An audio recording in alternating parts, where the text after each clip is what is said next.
नमस्कार दोस्तों, हमारे YouTube चैनल पे आपका स्वागत है। आज हम स्ट्रेट लाइन आपको पढ़ाने जा रहे हैं। स्ट्रेट लाइन में पहले हम बेसिक पार्ट पढ़ाएंगे, इसके बाद कुछ उस पे एग्जाम्पल लेंगे। चलिए अब वीडियो स्टार्ट करते हैं। अगर आप बेसिक अच्छे तरीके से समझ लिए तो क्वेश्चन जो है अच्छे तरीके से समझ में आ जाएंगे, इसलिए आप पहले से बेसिक अच्छे तरीके से समझ लीजिए। पहला है यस अच के पैरेलल इक्वेशन, मतलब समांतर समीकरण जो है जो बीच डिस्टेंस पे हों, कैसे निकालते हैं इसको देखिए। सबसे पहले हम आपको X axes and Y axes के बारे में बता देते हैं। एक्स एक्सेज क्या होता है और वाई एक्सेज क्या होता है। एक लाइन खींच लेते हैं।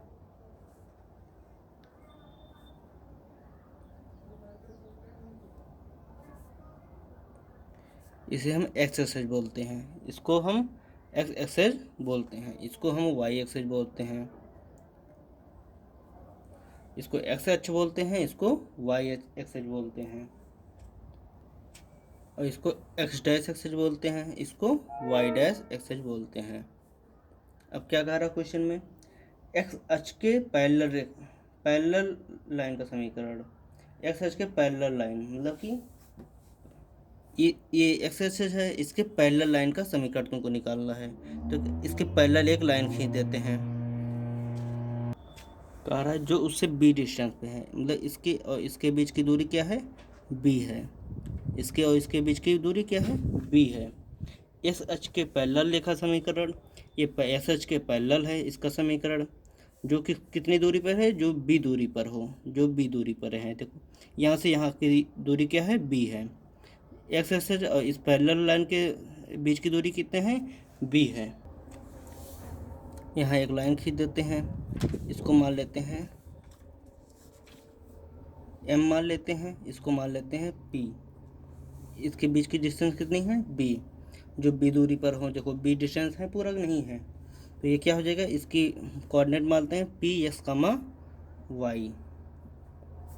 तो ये कितनी दूरी पर है, वाई दूरी पर है। ये वाई एक्सेज है, तो इसे कितनी दूरी पर है, वाई दूरी पर है। तो इस एक्सेज का जो है ओरिजिन क्या होता है, ओ होता है, इसको ए मान लेते हैं। तो क्या हो जाएगा, तो क्या होगा, पी एम जो है किसके इक्वल होगा, ओ ए के इक्वल होगा। देखो पी एम किसके इक्वल होगा, ओ ए के इक्वल होगा। P M equal to O A हो जाएगा, P M equal to O A हो जाएगा। पी एम किसके इक्वल है, वाई के इक्वल है, तो P M equal to Y, और ओ ए इक्वल टू क्या हो जाएगा, बी हो जाएगा। वाई इक्वल टू बी हो जाएगा। ये क्या हो जाएगा, एस कामा जीरो हो जाएगा। कैसे होगा, यहाँ इसके और इसके बीच की दूरी कितनी है, यक्स है। इसके और इसके बीच की दूरी कितनी है, यक्स है। इसके इसके बीच की दूरी वाई है। यहाँ से यहाँ तक की दूरी एक्स है, यहाँ से यहाँ तक की दूरी क्या होगा, यक्स हो जाएगा। यहाँ से यहाँ तक की दूरी वाई हो जाएगा। तो वाई एच का समीकरण जो है क्या आ जाएगा, एक्स एच का समीकरण क्या हो जाएगा, यस एच का समीकरण, इस अक्ष का समीकरण, यस अक्ष का समीकरण क्या हो जाएगा,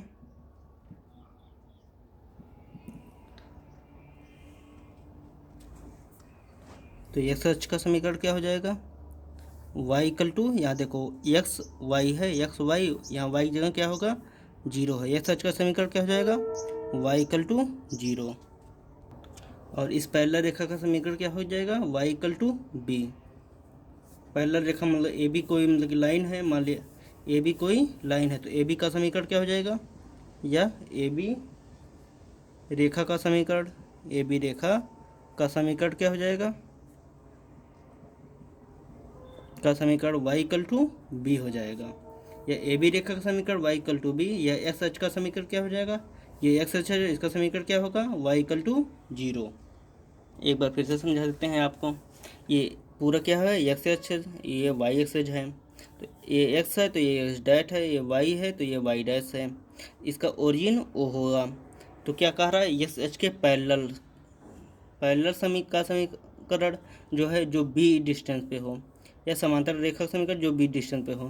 देखो ए एक्स अक्ष के पैरेलल, ये पैरेलल होता है, देखो इसके पैरेलल ये है, तो ये कोई लाइन ए बी है, मान ली ये कोई लाइन क्या है, ए बी है, इसके पैरेलल रेखा का समीकरण ये हो जाएगा। तो जो बी डिस्टेंस, देखो यहाँ इस पैरेलल के बीच की डिस्टेंस कितनी है, बी है। देखो यहाँ से इसके बीच की डिस्टेंस बी है, यहाँ से इसके बीच की डिस्टेंस कितनी है, बी है। और जो है अब पी पे कोई इस पे परपेंडिकुलर डाल रही है एक्स एक्सिस पे, तो क्या हो जाएगा, पी और एम एक परपेंडिकुलर है। जो पी पे जो है क्या किया, पी का पॉइंट क्या है, एक्स कामा वाई, पी का पॉइंट क्या मान लिए, एक्स कामा वाई मान लिए, एक्स कामा वाई है, तो यहाँ इसके बीच की डिस्टेंस कितनी होगी, वाई होगी। ये वाई इसके बीच की डिस्टेंस वाई, और यहाँ एक्स ये एक्स एक्सिस है, वाई एक्सिस है, वाई एक्सिस के बीच की डिस्टेंस कितनी है, वाई है, और एक्स एक्सिस के बीच की डिस्टेंस कितनी होगी, एक्स होगी। तो इसका कोऑर्डिनेट एक्स कामा वाई, इसका कोऑर्डिनेट क्या हो जाएगा, एक्स कामा जीरो, इसका क्या का कोऑर्डिनेट हो जाएगा, जीरो कामा वाई हो जाएगा, इसका जीरो कामा वाई, इसको एक्स कामा जीरो हो जाएगा। तो पी एम इक्वल टू क्या हो जाएगा, ये पी एम जो है, ये लाइन जो है इसके इक्वल है, वो एक इक्वल है कि नहीं है, पी एम जो लाइन है वो ए के इक्वल है, P M equal to O A हो जाएगा, जो कि किसका समीकरण है, ए बी रेखा का समीकरण है। ए तो पी एम की वैल्यू क्या है, पी एम की वैल्यू देखो यहाँ इसके बीच की डिस्टेंस तो वाई है, तो इसके बीच की डिस्टेंस वाई ही होगी, P M equal to Y हो जाएगा, ओ ए इक्वल टू क्या होगा, बी हो जाएगा, P M equal to O A बराबर बी हो जाएगा, P M Y equal to B, जो कि ए बी रेखा का समीकरण है। अब एक्स का समीकरण क्या होगा, देखो एक्स एक्स ये है, एक्स एक्स पे क्या कौन सा जीरो है, वाई जीरो है, एक्स एक्स का समीकरण वाई इक्वल टू जीरो, इसी प्रकार वाई एच का यहाँ वाई हो जाता है, वाई एच का समीकरण यहाँ देखिए एक्स इक्वल टू जीरो हो जाएगा। अब ये एक्स एक्सिस पैरेलल समांतर समीकरण जो बी डिस्टेंस पे हो, अब यहाँ अब वाई एक्सिस के पैरेलल समीकरण जो है बी डिस्टेंस पे, ए डिस्टेंस पे हो। अब इसकी वैल्यू कैसे निकालते हैं, चलिए अब ये बता देते हैं।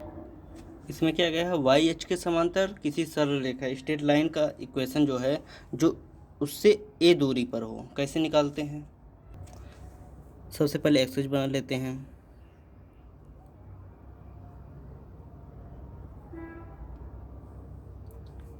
ये एक्स एक्सिस हो गया, ये वाई एक्सिस हो गया, ये क्या हो गया, एक्स डैश, ये वाई डैश हो जाएगा, और ये ओरिजिन हो जाएगा।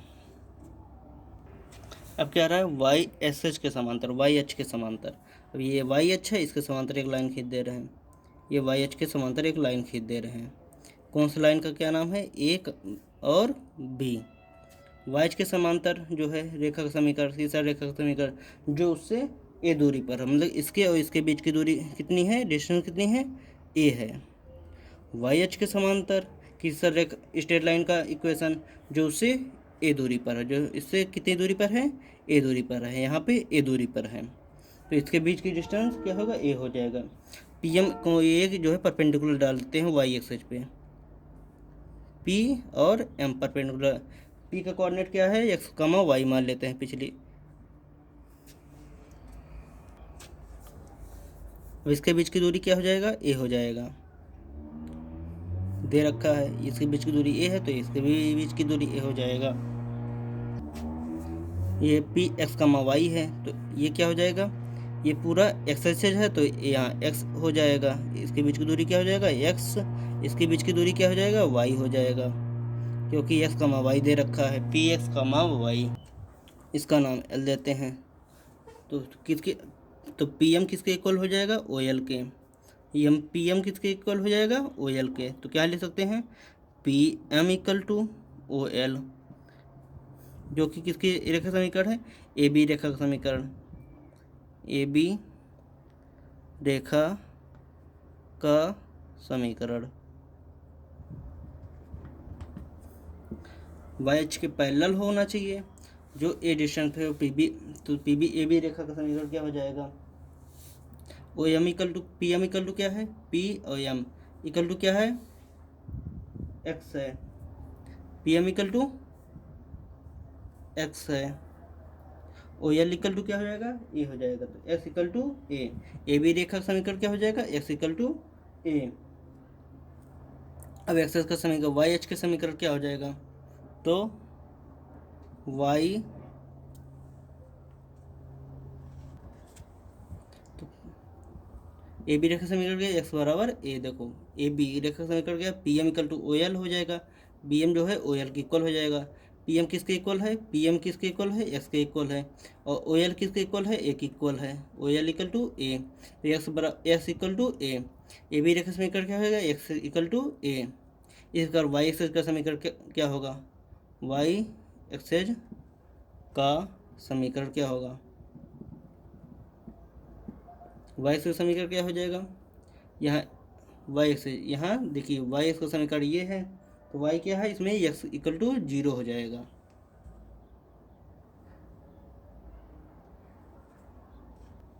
एक्स एच का समीकरण वाई इक्वल टू जीरो था, यहाँ वाई एच का समीकरण एस इक्वल टू जीरो हो जाएगा।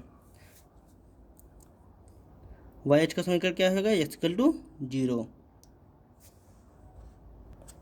यहाँ क्या था, zero comma S comma zero हो जाएगा, यहाँ जीरो कामा वाई हो जाएगा। ये वाई एक्सेज है, इसका समीकरण क्या होगा, एस इक्वल टू जीरो, यहाँ एक्स जीरो है, वाई का समीकरण एस इक्वल टू जीरो, उसी पर एक्स एच का समीकरण वाई इक्वल टू जीरो, ये एक्स एच है, एस एच का समीकरण Y equal to zero, X Y X का समीकरण एस इक्वल टू जीरो हो जाएगा। इसको याद कर लीजिए, बहुत इम्पोर्टेंट है। ये आगे जो है जो एग्जाम्पल या क्वेश्चन सॉल्व करेंगे इसमें ये बहुत ज़्यादा हेल्प करेगा, इसको अच्छी तरीके से याद कर लीजिए दोनों हेडिंग को। यदि वाई एच के समांतर है तो एस इक्वल टू ए, या अगर एस एच के समांतर है तो वाई इक्वल टू ए हो जाएगा। और एस एच का समीकरण जो है होता है क्या, Y equal to zero, Y H का समीकरण क्या होगा, एस इक्वल टू जीरो। ये बहुत इंपॉर्टेंट है, इसको याद कर लीजिए। अब नेक्स्ट हेडिंग क्या है, रेखा की प्रवणता तथा अंतःखंड या slope or gradient of a line and intercept. अब इसे जो है फार्मूले के रूप में बता दे रहे हैं, इसको अच्छे तरीके से याद कर लीजिए। रेखा की प्रवणता किससे डिनोट करते हैं, यम से। रेखा की प्रवणता किससे डिनोट करते हैं, यम से डिनोट करते हैं, जो किसके इक्वल होता है, tan थीटा के इक्वल होता है। इसका यम इक्वल टू tan थीटा का फार्मूला क्या होता है, y2 minus y1 upon x2 minus x1। इसको याद कर लीजिए, या तो इसको कॉमन करके जो है y1 minus y2 upon x1 minus x2 इस प्रकार भी लिख सकते हैं, y1 minus y2 equal two upon x minus x2, x1 minus x2। ये बहुत इंपॉर्टेंट है, इसको जो है याद कर लीजिए, आगे जो है क्वेश्चन में इसका यूज होगा। नेक्स्ट हेडिंग है, सरल रेखा की प्रवणता के रूप में मानक समीकरण क्या होता है। इसमें जो है सरल रेखा की प्रवणता के रूप में मानक समीकरण क्या होता है, इसको अच्छी तरीके से याद कर लीजिए। ये इक्वेशन है y equal to M X plus C, Y equal to क्या होगा, एम एक्स प्लस सी हो जाएगा। ये इक्वेशन अच्छी तरीके से याद कर लीजिएगा, ये आगे आने वाले एग्जाम्पल में जो है इसका यूज होगा, और इसके अच्छे से नोट्स बनाते चलिएगा। अब देखो, अगर ये रेखा जो है मूल बिंदु से होकर जाती है, अगर रेखा जो है किससे होकर जाती है, मूल बिंदु से, रेखा जो है मूल बिंदु से होकर जाती है,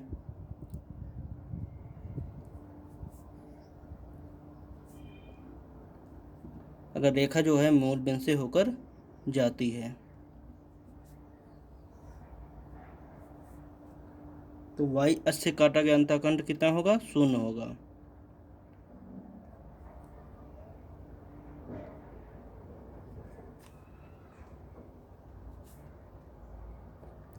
काटा गया अंतःखंड कितना होगा, शून्य होगा।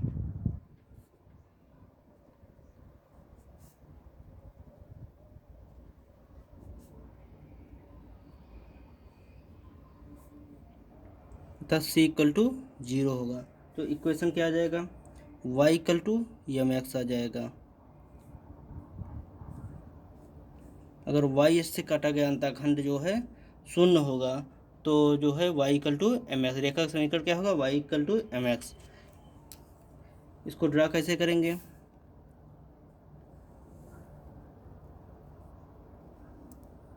ये एक्स है, वाई एक्स है, ये एक्स डैश है, ये वाई डैश है, ये जीरो है। कह रहा है यदि मूल बिंदु से होकर जाती है, यहाँ से होकर जाती है और वाई अक्ष से काटा गया अंतखंड शून्य है। यहाँ वाई अक्ष से अंतखंड काटा गया, क्या काटा गया अंतखंड कितना होगा, शून्य होगा। तो इसका इक्वेशन क्या होगा, y equal to M X होगा। यहाँ पे भी कोई पॉइंट है, इसका कोऑर्डिनेट एस का वाई होगा, इस पे परपेंडिकुलर डालेंगे क्या आ जाएगा, एम आएगा। ये बेसिक पार्ट हो गया। अब इस पे जो है कुछ क्वेश्चन कराते हैं जिससे आपको ये अच्छी तरीके से समझ में आ जाएगा। अगर आप इस चैनल पे नए हो कृपया लाइक करें, शेयर करें, सब्सक्राइब करें। धन्यवाद।